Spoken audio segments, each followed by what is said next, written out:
At sana maintindihan mo, hindi kita ginawang pansamantala. Hindi ikaw ang naging takas, ikaw ang naging pahinga.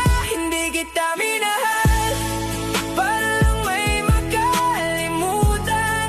Kinalimutan ko ang kahapon para ikaw ang tuluyang mahalin. Sa dami ng sugat, ikaw ang naging dahilan kung bakit gusto kong maniwala ulit sa pag-ibig na totoo at malinaw. Hindi kita ginamit para punan ng pagkukulang. Hindi ka naging anino ng isang nakaraang pangalan. Sa totoo lang, habang mas nakikilala kita, mas lalo kong nakita na iba ka, iba ang dala. Ikaw yung tahimik pero ramdam